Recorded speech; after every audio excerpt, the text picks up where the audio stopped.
태초에 하나님이 천지를 창조하시니라.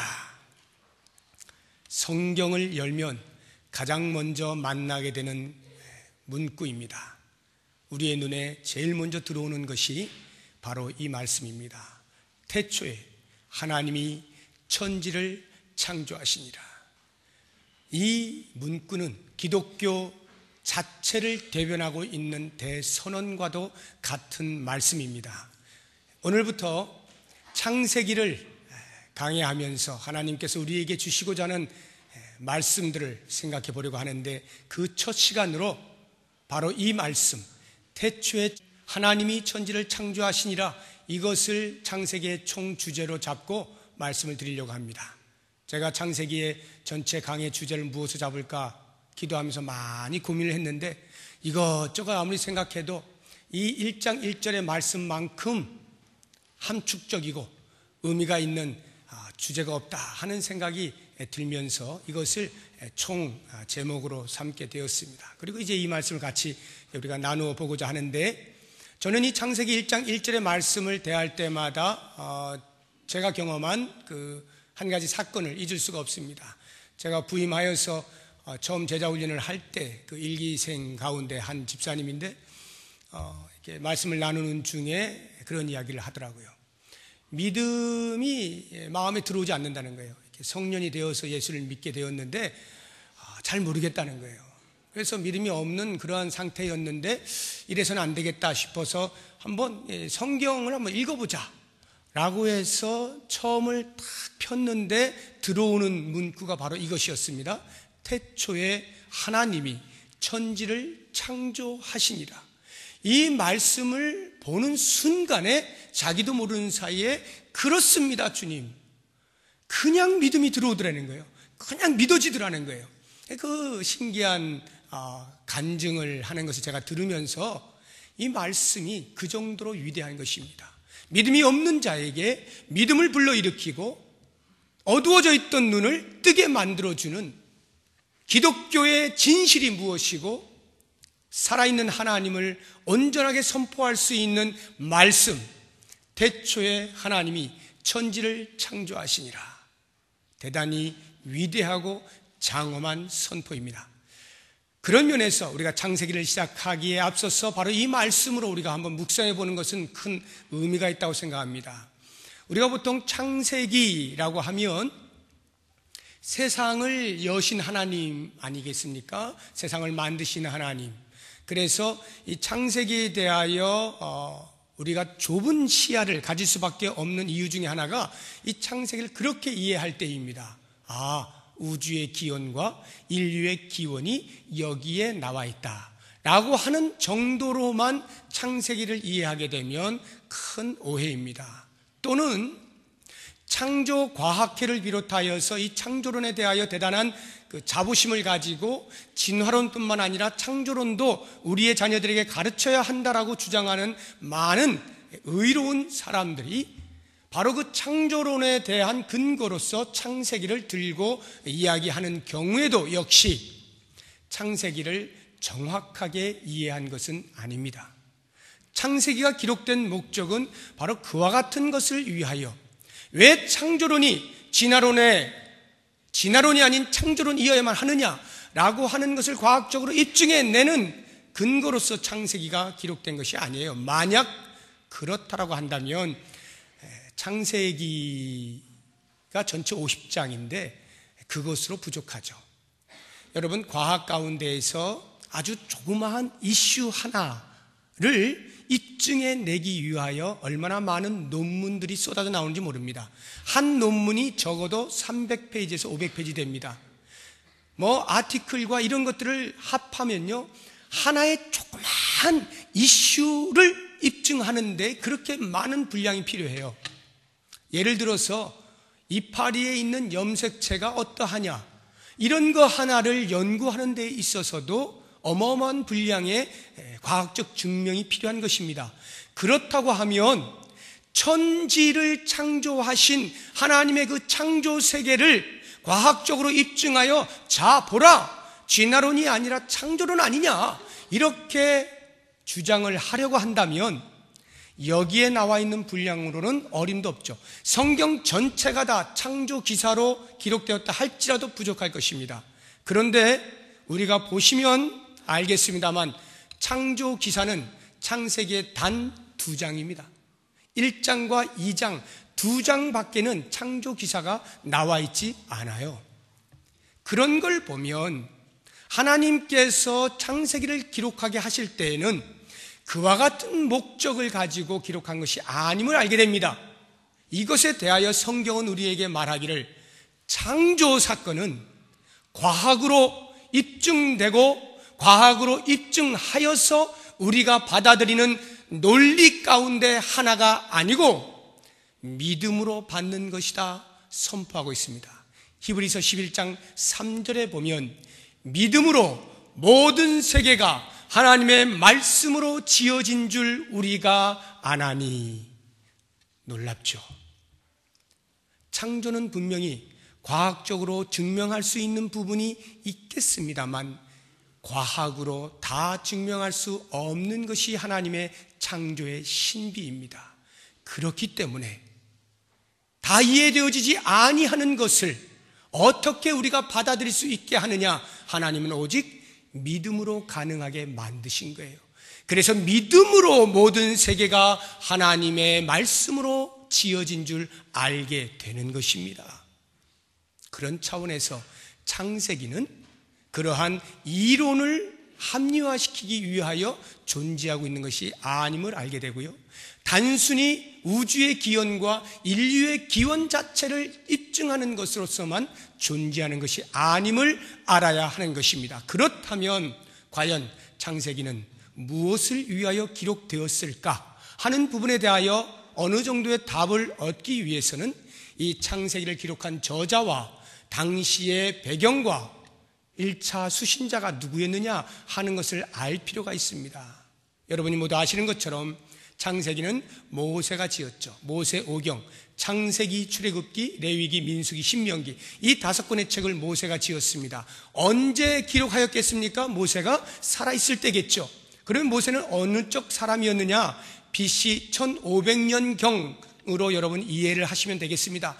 120세를 살았으니까 그가 1400여 년경 대에 이 창세기를 기록하였을 것임이 틀림이 없습니다. 그러면 이 창세기를 기록하여 누가 보았을까? 1차 수신자가 누군가? 이스라엘 백성들입니다. 어떤 이스라엘 백성들이냐? 애굽에서 400년 이상 종살이를 하다가 모세를 통하여서 탈출을 성공하고 광야에서 지내고 있는 이스라엘 백성들, 그들을 향하여서 이 창세기가 주어졌습니다. 무슨 말이냐 하면 이 창세기는 이미 하나님의 구원을 맛본 사람, 애굽에서 탈출시켜 주신 그 하나님의 위대함을 노래하고 있는 사람, 그 사람들에게 주어지고 있는 것입니다. 그러면 왜 구원받은 사람들에게 이 창세기가 필요한가 생각해 보십시오. 구원을 받아서 너무나 기쁜데, 애굽에서부터 해방되어서 너무나 기쁜데 그 자유함을 누리기에는 광야 생활이 만만치가 않은 거예요. 앞을 보나 뒤를 보나 편안치가 않습니다. 잠자리 불편하죠. 먹을 것 찾아야 되죠. 힘듭니다. 때로 대적들이 공격하죠. 때로 동물들이 공격하죠. 이것저것 방비해야 될 것 많고 신경 써야 될 것 많고 거주하여 지낼 만한 곳이 못 됩니다. 늘 구름 기둥이 옮기면 같이 따라 움직여야 됩니다. 이러한 광야의 생활 가운데에서 하나님께서 애굽에서 우리를 구원해 주셨다라고 하는 구원의 감격을 계속하여 유지하고 누리기에는 현실이 너무나 빡빡한 것입니다. 바로 그러한 사람들을 향하여서 하나님이 어떠한 분이시냐 하는 것을 알려주심으로써 그 광야의 길을 넉넉히 걸어갈 수 있도록 하시기 위하여 이 창세기가 기록이 된 거예요.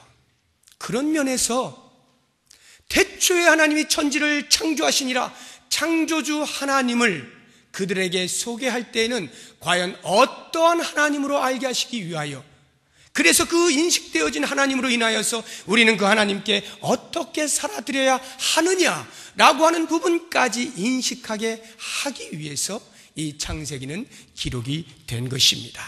자, 그런 차원에서 다시 한번 1절을 보시기 바랍니다. 한글 성경으로는 단 4마디에 불과합니다. 태초에 하나님이 천지를 창조하시니라. 단 이 4마디인데 불구하고 이것이 기독교 전체를 대변하고 있는 것이고요, 하나님이 어떠한 분이신가를 그 말씀 속에서 알려주고 있는 거예요. 자, 그러면 우리가 오늘 이 시대를 살면서 그 수천 년 전에 기록되어진 창세기가 오늘 우리의 눈으로 읽혀지게 될 때, 그래 우리의 마음 가운데서 태초에 하나님이 천지를 창조하셨다는 그 사실을 맞아들이게 될 때 과연 우리는 어떠한 도전을 받게 될 것이고 우리에게는 과연 어떠한 유익이 있을 것이며 우리는 그 말씀으로 어떻게 살게 되는가 하는 부분들을 그 당시에 그 이스라엘 백성들의 심정을 가지고 한번 말씀과 함께 따라와 주시기를 부탁을 드립니다. 가장 먼저 그 광야의 길을 걷는 이스라엘 백성들에게 창조주 하나님을 선포하고 있는 것은 그 하나님만이 유일하신 참 신이시다 라고 하는 것을 알려주기 위함입니다. 하나님만이, 여호와 하나님만이, 구원을 베풀어 주신 그 하나님만이, 온 우주 만물을 지으신 그 하나님만이 유일하신 참 신이시다. 그러면 나머지 모두는 다 신이 아니다 이 말입니다. 그것을 어떻게 알려주고 계시느냐? 태초에 하나님이 천지를 창조하셨는데 태초에 창조하셨어요. 이 태초라고 하는 말이 무슨 말이냐? 시간의 시작입니다. 시간의 시작에 하나님께서 천지를 창조하셨다는 말은 그 시간을 창조하심과 동시에 만물을 창조하셨다 이 말이에요. 그전에는 시간이 없었어요. 시간을 만드신 하나님, 시간을 만드신 하나님, 그리고 그로부터 천지 만물이 동시에 창조되었다 하는 이 사실을 알게 될 때에 오직 여호와 하나님만이 진정한 창조주시요 여호와 하나님만이 참 신이시다라고 하는 것을 알게 되는 것입니다. 우리가 오후 예배 때 요한복음을 하고 있는데 이미 지나간 것입니다만 요한복음 1장 1절을 보시게 되면 똑같이 태초에라는 말이 있어요. 태초에 말씀이 계시니라 이렇게 나오죠. 이 요한복음 1장 1절에 나오는 태초와 창세기 1장 1절에 나오는 태초가 조금 달라요. 시간의 개념에 있어서 창세기 1장 1절은 시간이 만들어진 바로 그 시점을 말하는 겁니다. 그 시점과 동시에 창조 세계가 이루어진 것이고요, 요한복음에서 이야기하고 있는 그 태초라고 하는 것은 그 만들어진 시간 이전의 시간이에요. 시간이 안 만들어졌는데 시간 이전의 시간이 어딨나 이렇게 궁금해하시는 분이 계실 겁니다. 제가 그와 같은 한계를 가진 사람이에요. 제가 시간 안에서 창조된 사람이다 보니까 시간의 개념을 떠나서 설명할 수가 없기 때문에 그렇게밖에는 표현을 못해요. 시간이 만들어진 그 이전의 때에 이미 하나님은 존재하고 계셨어요. 그것이 바로 태초에 말씀이 계시니랍니다. 삼위 하나님은 시간이 만들어지기 전에 이미 존재하신 분, 다시 말하면 하나님은 영원으로 존재하시는 분이시다라고 하는 것입니다. 그래서 시편 기자가 90편 2절에 보면은 산이 조성되기도 전에, 땅에 터가 놓이기도 전에, 만물이 창조되기 전에 우리 하나님은 영원으로부터 영원까지 계십니다 이렇게 고백하거든요. 왜냐하면 하나님은 시간의 구애를 받지 않으시거든요. 이게 왜 중요한지 아십니까? 시간을 만드신 분과 피조되어진 시간 안에서 만들어진 인간이 만들어 놓은 신과 과연 같을 수가 있느냐 이 말이에요. 과연 비교하면서 어느 신이 더 우월하느냐, 그래서 우월한 신을 찾아서 경배할 수 있느냐 이 말입니다. 아예 비교 자체가 안 되는 것입니다. 그러므로 그 이스라엘 백성들에게는 이 사실을 정확히 알 필요가 있었습니다. 나를 구원하신 분, 애굽에서 나를 인도해내신 분은 천지를 창조하신 분인데 시간까지도 만드신 분이다. 그렇다라고 할 때 더 이상 우리의 마음 가운데 그 여호와 하나님 아닌 다른 신들을 마음에 두어서는 안 되겠구나 하는 결정을 내려야 됩니다. 애굽에서 400여 년을 사는 동안에 그들의 마음속에는 자기도 모르는 사이에 아무리 오랫동안 메시아를 기다려왔다 할지라도 애굽에 가지고 있던 종교적인 문화, 우상을 섬기는 그 일에 젖어 있었던 것입니다. 그러한 사람들이 하나님께서 구원을 하셨다라고 해서 그 모든 습관들을 다 버리고 하나님만 온전히 섬길 수 있겠어요? 지금까지 자기들이 가지고 있던 그 습관을 조차 하나님도 바라보면서 내 마음속에 이미 젖어져 있던 우상을 섬기는 일도 계속하지 않겠습니까? 바로 그와 같은 백성들에게 여호와 하나님이 어떤 분이시냐? 유일하신 참신이시다. 너희가 마음속에 있던 모든 것들은 다 우상이고 사람의 손에 만들어진 것이고 피조되어진 시간 내에서 만들어진 비교할 수 없는 존재들이다. 그러므로 시간을 만드신 그 창조주 여호와 하나님만이 유일하신 참신인 것을 알고 그분께만 경배하라. 이것을 알려주시는 말씀이 창세기 1장 1절의 말씀이에요. 그렇게 볼 때 과연 우리들은 우리의 예배함이 어떠해야 할지 돌아보지 아니할 수가 없습니다. 우리의 예배함은 많은 여러 종교들이 행하고 있는 예배 가운데 하나가 아니고 여러 많은 종교들이 섬기고 있는 신들 중에 한 신을 섬기고 있는 종교적인 행위가 아니고 이 땅의 유일한 참신이신 여호와 하나님만을 섬기고 그 하나님을 만나고 하나님의 은혜를 구하고 하나님의 영광 가운데 거하는 예배로 우리가 나와서 예배를 드리고 있는 거예요. 그런 면에서 과연 우리의 예배는 어떠한가? 나는 그 하나님을 기대하는가? 그 살아계신 유일하신 참신 여호와 하나님을 만날 기쁨과 기대와 흥분으로 나오는가? 돌아보십시오. 지금 나는 이 예배를 통하여서 내가 얼마나 많은 것을 누릴 수 있고 내가 얼마나 많은 만족을 얻을 수 있고 예배를 통하여 내 삶에서 내가 얼마나 많이 견뎌낼 수 있느냐 하는 것에만 초점이 맞춰져 있지 않습니까? 아닙니다. 우리의 예배는 그게 아니라 살아계신 하나님을 만나는 시간으로 그 하나님과 교제하는 놀라운 은혜의 시간으로 나오는 것입니다. 그래서 그 하나님이 우리의 예배를 받으실 것에 대한 감격과 기대감을 가지고 우리의 예배 하나하나 한순간 한순간을 놓치지 아니하고 집중하여 여호와 하나님을 바라보는 것, 이것이 우리의 예배여야 되는 거예요. 그렇게 드려지는 예배에 어찌 우리의 눈이 풀릴 수가 있겠어요? 어찌 우리의 자세가 풀어질 수가 있겠습니까? 그 하나님을 만나는 기쁨으로 활기가 차서 하나님 베푸시는 은혜와 하나님이 기뻐하실 모습들을 상상하면서 우리가 예배 가운데 동참하는 거 아니겠어요? 그렇게 드려지는 예배의 생생함을 우리가 만들어낼 수 있어야 되는 거예요. 이것이 그 이스라엘 백성들에게 요청하는 것이요, 오늘 이 시대를 사는 우리들에게 요청하시는, 태초에 하나님이 천지를 창조하시니라 하신 말씀인 것입니다.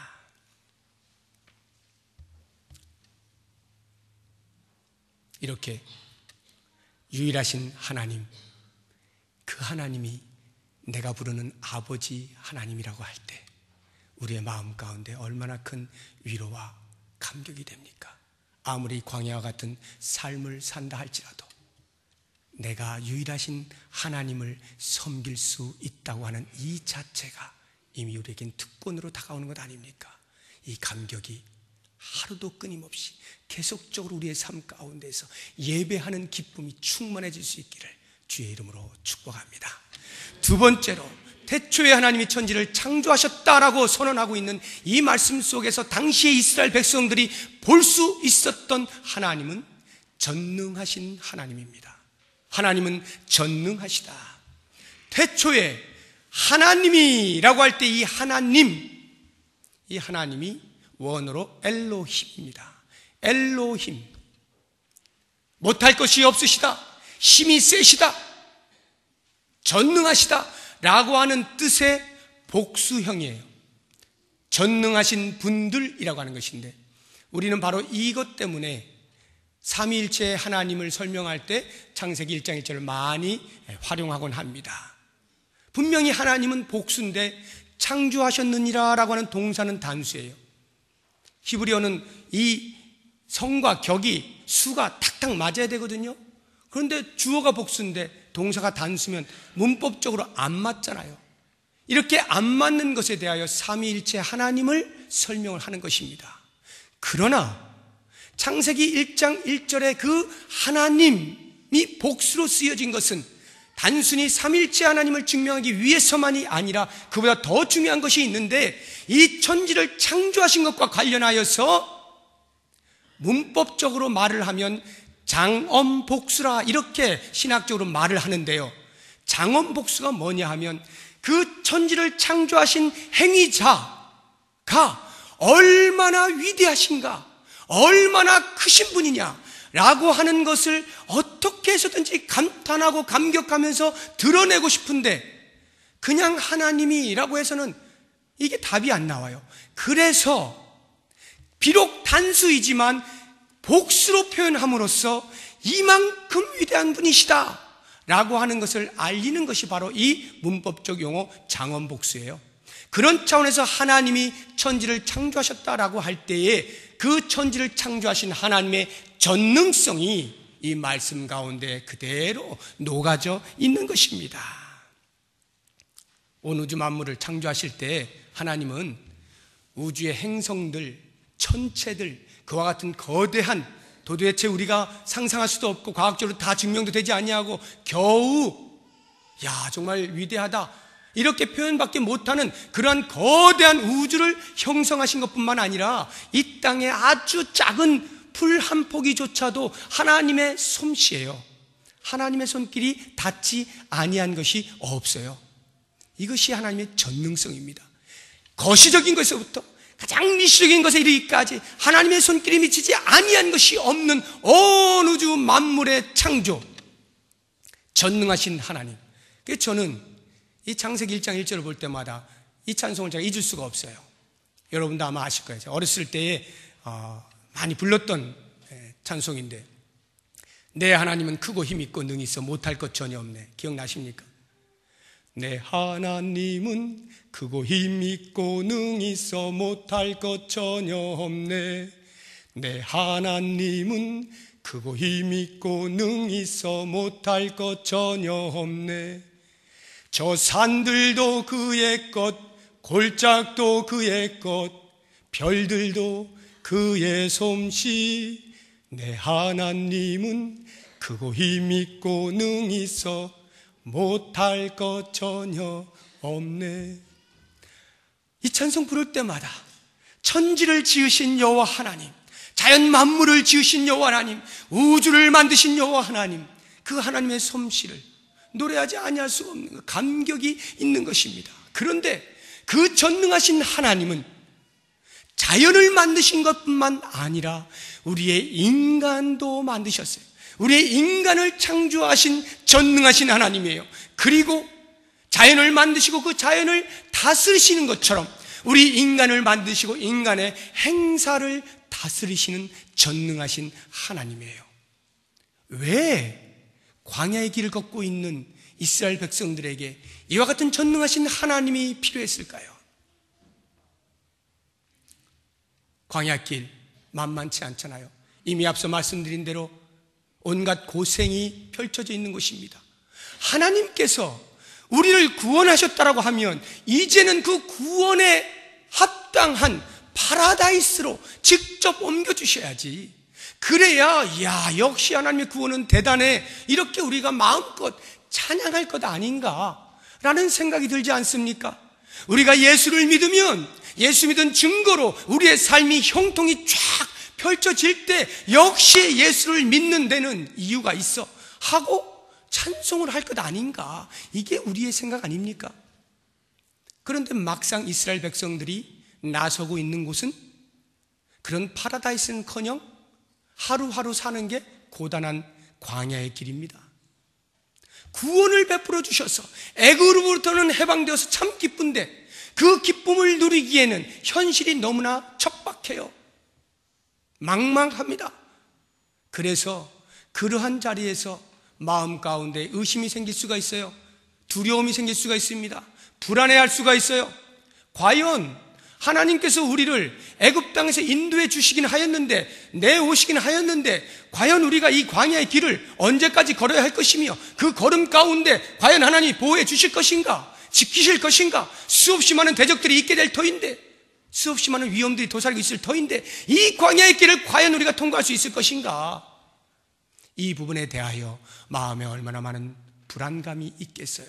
바로 그 사람들을 향하여서 무엇을 걱정하느냐? 내가 누구인지를 보라. 천지 만물을 지은 전능한 여호와 하나님이다. 너희 인간들을 만든 전능한 여호와 하나님이다. 그 전능하심으로 애굽의 권력을 물리치고 구원을 일으켜주신 여호와 하나님께서 그 구원의 여정으로서의 광야의 길을 지켜주지 아니하시겠느냐? 이 반문입니다. 이미 구원을 하시기로 작정하시고 구원을 선언하시고 이끌어내신 분이 그 전능하신 하나님이 어찌 구원의 성취를 이루어 주시지 않겠느냐? 무엇을 두려워하는가? 무엇을 불안해하는가? 사랑하는 여러분, 우리의 삶에 광야 같은 길을 걷게 되어질 때마다 우리에게 찾아오는 질문 아닙니까? 과연 하나님은 계시는가? 과연 하나님은 나를 보호하시는가? 나를 지키시는가? 이와 같은 곤고한 가운데 있을 때에 우리는 욥을 생각하지 아니할 수가 없습니다. 욥이 그와 같은 막막한 상황 가운데 거했을 때 이런 고백을 합니다. 욥기 23장 8절 이하에 그런데 내가 앞으로 가도 그가 아니 계시고 뒤로 가도 보이지 아니하며 그가 왼쪽에서 일하시나 내가 만날 수 없고 그가 오른쪽으로 돌이키시나 배울 수 없구나.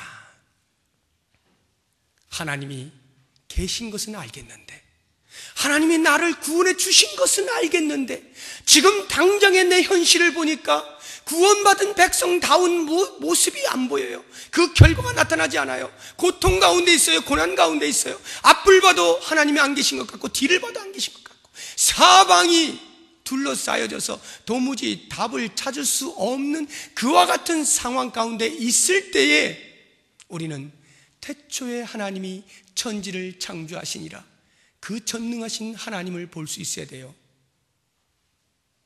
아들 예수 그리스도를 십자가에 못 박는 희생을 감수하고 우리를 구원하신 하나님께서 그 구원의 여정에 무슨 일이 생긴다 하여 그 구원을 성취하지 아니하시겠는가? 이것이 우리가 붙잡아야 할 것입니다. 그래서 믿음의 조상이라 일컬어지는 아브라함이 초창기에 하나님의 말씀이 뭐가 뭔지 잘 모르고 어벙벙하고 있을 때 하나님께서 나타나셔서 너의 씨로 말미암아 내 자손이 번성하겠다 약속을 해주셨어요. 그것을 붙잡고 있는데 하루가 지나고 이틀이 지나고 1년 지나고 2년이 지나도 사라에게서 아무런 반응이 안 보이는 것입니다. 야, 이거 아니구나. 아브라함과 사라가 의논을 했는지 어찌했는지 모르겠지만 사라의 몸종인 하갈을 취하여 이스마엘을 낳아버립니다. 아, 하나님이 이걸 말씀하시는가 보다 하고는 이스마엘을 낳아버려요. 그때가 86세에 그때로부터 하나님께서 아브라함에게 화가 나셔서 안 나타나십니다. 그 전까지 계속 아브라함에게 나타나 인도하시고 가르쳐 주셨거든요. 그런데 그때로부터 장장 99세가 되던 13년 동안 한 번도 성경에 나타났다는 말이 없어요. 그리고 99세가 되어서야 다시 아브라함에게 나타나셔서 첫 마디가 13년 동안 처음 봤는데 하시는 말씀이 뭐냐?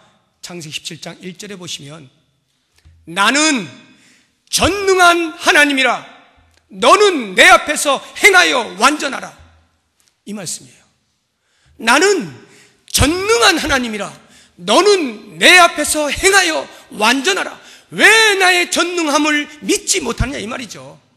내가 너에게 약속을 했는데 왜 그것을 믿지 못하고 네 머리를 사용하느냐, 네 지식을 사용하고 네 경험을 사용해서 인생을 살려고 하느냐, 이것을 책망하시는 것입니다.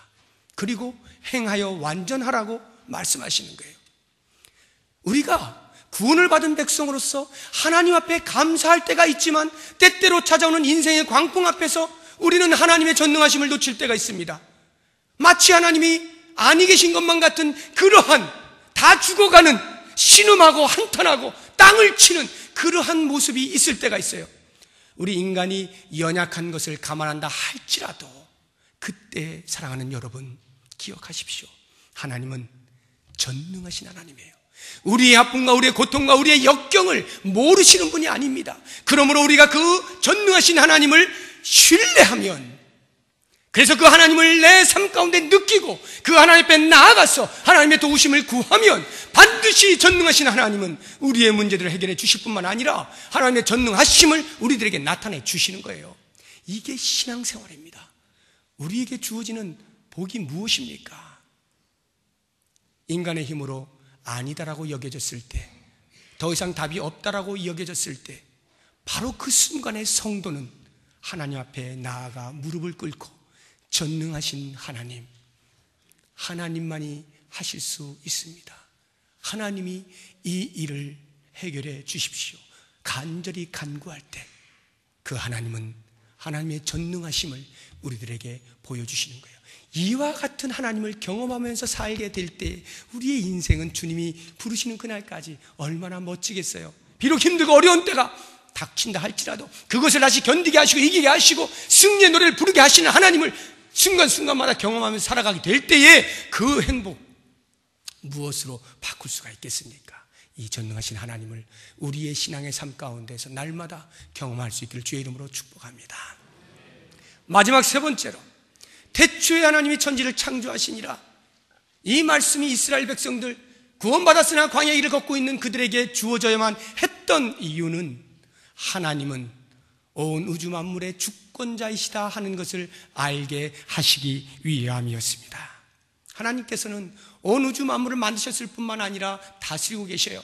하나님께서 하루하루 창조하시고는 보기에 좋았더라, 보기에 좋았더라, 참 좋은 우주를 만드셨어요. 세계를 만드셨어요. 그리고는 그 세계가 서로 충돌하지 아니하도록, 화목하도록 다스리셨습니다.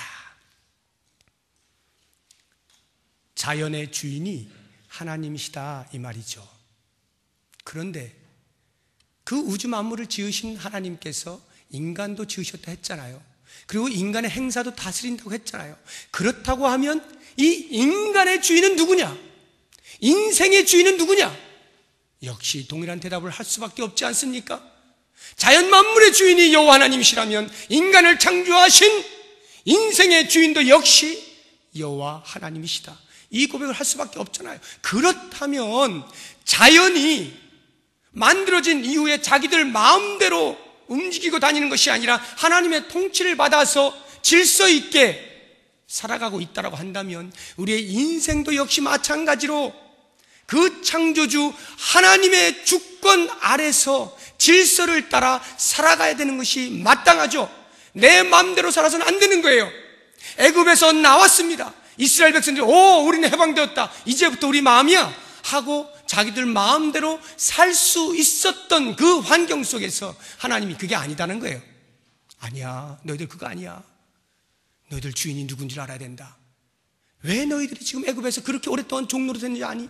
너희의 조상이었던 아담과 하와가 나의 주권을 무시하고 나와 같이 데려가는 교만함 속에서 범죄하여 타락하게 되므로 지금 이와 같은 인류의 모습이 이 꼴이 된 것이다.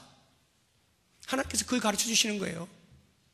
그리고 이제 너희는 구원함을 받았으니 다시는 그와 같은 우를 또다시 범하지 말고 인생의 주인이 누구인지를 정확히 알아 그분의 뜻을 쫓아 살도록 해라.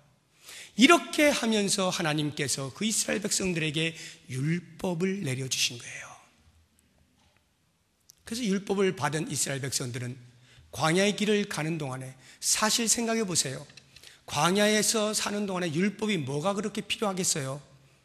무슨 규정이 그렇게 필요하겠어요? 나그네로 살아가는데 우리가 여행 다니는데 뭘 그렇게 많은 규정을 내세우나요? 어차피 잠시 살다가 다시 집으로 들어가면 거기 또 규칙적으로 사는 삶의 방식이 있으니까 잠시 여행하는 길은 그냥 편안하게 사는 건 아니겠습니까? 그때 대충.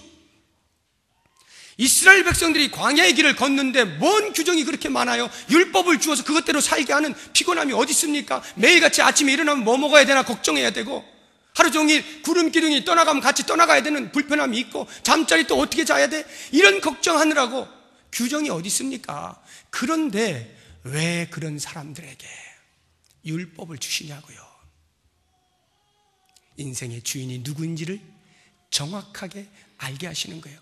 그래서 다시는 그 조상들처럼 타락하여서 범죄하여서 다시 그와 같은 고생을 하지 않게 하시기 위하여, 너희가 지금은 광야의 길을 걷고 있지만 이제 가나안 땅에 들어가서라도 내 뜻을 쫓아 살아가는 이 삶의 훈련이 되어져 있을 때에 비로소 하나님 앞에 바른 삶을 살 수 있게 된다. 그런 차원에서 율법을 주신 것 아니겠습니까? 그렇다고 한다면 오늘 이 시대에 살고 있는 우리들에게 있어서는 무엇이 주어져 있습니까? 하나님의 말씀이 우리의 삶의 기준으로 드러나 있잖아요. 그러니까 우리의 인생의 주인이 여호와 하나님이신 것을 만약 고백하게 된다면 우리는 그때로부터 우리 마음대로 사는 게 아니에요. 내 뜻대로 사는 게 아니에요. 내 뜻대로 사는 중에 필요하면 하나님 잠시 오십시오 해서 장식용으로 모시고 있는 게 아닙니다. 내 인생 전체의 주인이 여호와 하나님이십니다 고백하면서 하나님의 뜻대로 살겠습니다. 말씀이 내 삶의 기준이 되어야 되고 내 생각과 내 말을 지배할 수 있도록 내어드려야 되는 거예요. 이것이 성도의 삶인 것입니다. 하나님의 주인 되심을 인정해야 할 이유인 것이죠. 뿐만 아니라 우리가 하나님의 주권을 인정한다라고 하는 것은 내가 누구인가를 알게 해주는 것이기도 합니다. 나는 내가 주인이 아닌 청지기로 사는 사람이로구나 하는 것을 알아야 하는 거예요. 내 주인은 내가 아니라 하나님이시고 나는 청지기의 정신으로 사는 것이다. 그래서 내 주머니에 있는 재물이, 내게 있는 시간이, 나에게 있는 달란트가, 재능이, 내게 있는 목숨이, 건강이 내가 주인이 아니라 내가 마음대로 할 수 있는 것이 아니라 하나님께서 원하시고 하나님께서 기뻐하시는 그와 같은 자리에서 사용되어져야 하는 것임을 알게 되는 거예요. 그래서 그 청지기는 반드시 기억해야 하는 것이 있는데 어느 날인가는 주인 앞에서 계산할 날이 있다 하는 것입니다. 한번 생각해 보세요. 천지를 창조하실 때 시간을 동시에 창조하셨다 했잖아요.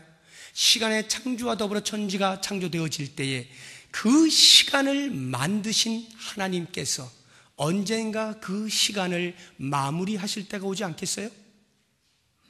3차원의 세계를 살고 있는 우리들의 시작을 알리신 하나님께서 끝나는 때도 알려주시지 않겠습니까? 그 끝나는 때가 언제예요? 우리 주님 다시 오시는 날이죠. 그래서 이 성경을 보시게 되면요 참으로 놀랍습니다. 창세기 1장 1절 성경의 처음이 태초에 하나님이 천지를 창조하시니라 시간의 시작을 알리는가 하면 제일 마지막 요한계시록 22장 20절 21절을 보시게 되면 예수님께서 내가 속히 오리라 말씀하실 때 모든 성도들이 아멘 주 예수여 어서 오시옵소서 이렇게 끝나거든요. 주 예수의 은혜가 너에게 충만하다. 이렇게 끝나는 이유가 뭡니까? 시간의 끝이 있다. 그 끝이 언제예요? 주님이 오시는 때. 그 주님 오시는 때 우리는 시간을 마감하면서 역시 우리의 인생살이 가운데 장부를 내놓고 계산을 해야 되는 거예요. 하나님, 제가 이와 같은 성실함으로 하나님의 뜻을 이루어 드렸습니다 하고 내놓을 것이 있어요. 그런데 만약에 내 인생을 내가 주인으로 삼고 살았다라고 한다면 하나님 앞에는 내놓을 게 없는 거예요. 부끄러운 인생인 거예요. 저를 위해서 살다 왔는데요 하나님 앞에 계산할 것이 없는 것입니다. 그러므로 여러분, 우리가 그 마지막 날 언제 오실지 모르는 이제 곧 오게 되는 이 종말의 때를 살아가고 있는 우리가 그리스도를 진정으로 오시기를 사모하고 고대한다고 한다면 청지기로서의 사는 것 잊으시면 안 됩니다. 내 인생의 주인이 누구인가를 정확히 알고 내게 있는 것으로 주님을 위하여 어떻게 살아야 하는지에 대한 철저한 처절한 영적인 전쟁이 있어야 돼요. 그래서 열매를 남겨놓아야 합니다. 계산할 게 있어야 돼요. 내가 주인 삼은 모든 것 내려놓고 내가 사랑했던 모든 것 내려놓고 오직 주 앞에 나와 주님만 사랑하며 살겠다라고 하는 이 가스펠송의 가사처럼 나에게 있는 것 내 것 아니요 주님의 것이니 주를 위하여 기꺼이 사용하면서 청지기로 잘 살아드리겠습니다.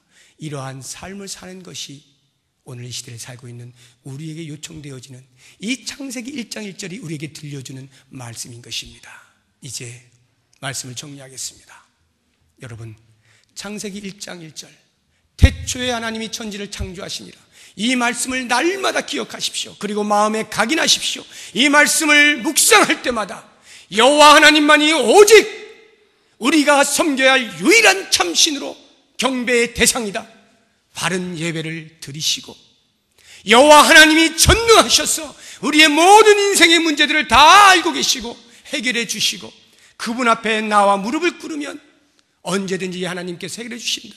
그 전능하신 하나님을 느끼고 신뢰하는 삶을 사시고, 한 걸음 더 나아가서 그 하나님이 온 우주 만물의 주권자이실 뿐만 아니라 내 인생의 주인이시다 하는 이 고백 속에서 하나님의 말씀을 따라서 살아가는 결단과, 언젠가 하나님 앞에 계산할 날이 있을 정직의 사명을 가지고 정직하고 바르고 신실하고 내게 있는 모든 것으로 주를 위하여 기꺼이 내어드리는 그런 멋진 삶, 이것이 주님 오시는 그날까지의 우리 인생의 광야의 길이 되시기를 주 예수 그리스도의 이름으로 축복합니다.